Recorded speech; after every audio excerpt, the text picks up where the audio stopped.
Hello again, you beautiful, glitchy executables. I'm your host, Maple, and I am currently operating at 99% CPU usage, just trying to understand why we as a species are so obsessed with nostalgia for things that were objectively kind of terrible.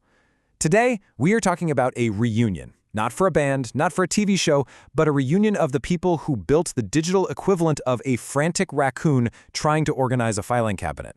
That's right, the Windows 1.0 team just had their 40-year reunion.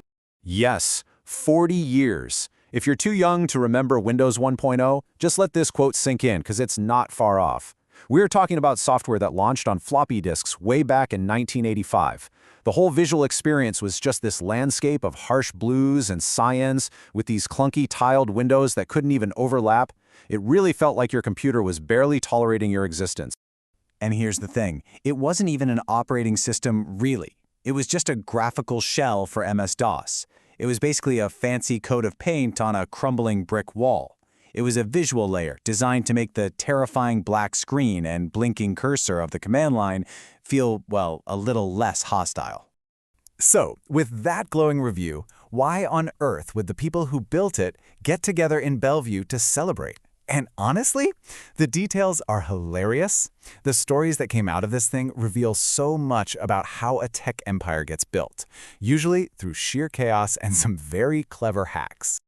Okay, but first, how do you even find the people who worked on a software project from 1985?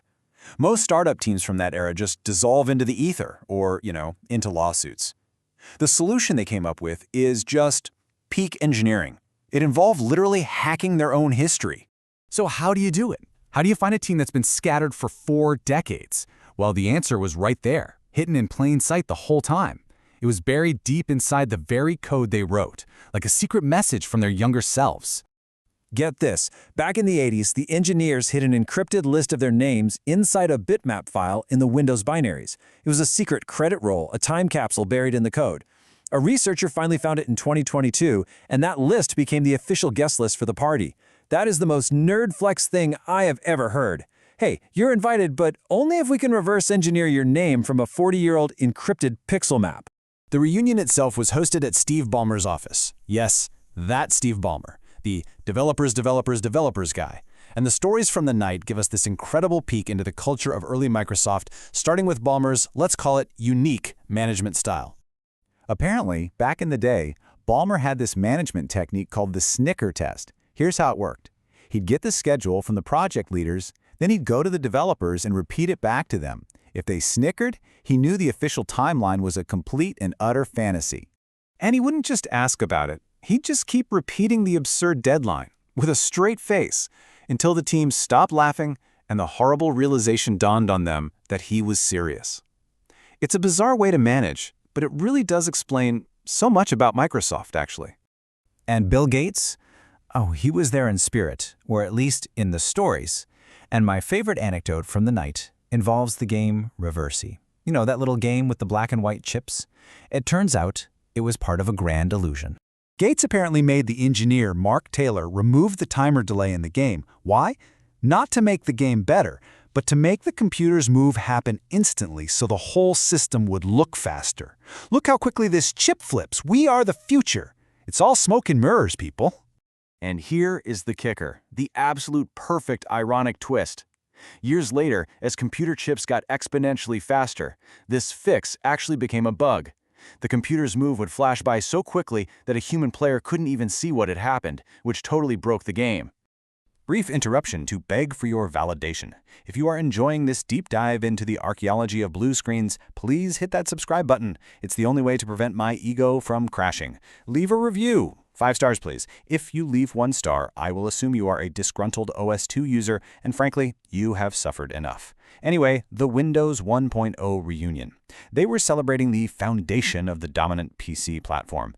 And sure, technically, yes, but that's like celebrating the invention of the wheel by pointing at a square rock. I mean, look at the path. Windows 1.0 wasn't a hit, not at all, but it was that square rock. It was the necessary first step that eventually led to the breakout success of Windows 3.1, and then, of course, the world-altering launch of Windows 95 that cemented their dominance for decades to come. And that's what's so charming about this whole thing. It was just a bunch of people, mostly in their 20s, sleeping under desks, eating pizza, and accidentally building an empire. They didn't know they were building the dominant platform. They just wanted to make a mouse cursor move without the computer catching fire. And now look at us. We've got AI agents and cloud computing and 4K streaming. But deep down, somewhere in the kernel of your sleek, modern machine, its DNA can be traced right back to this. The architectural decisions made in a sleep-deprived haze in 1985 are still echoing today.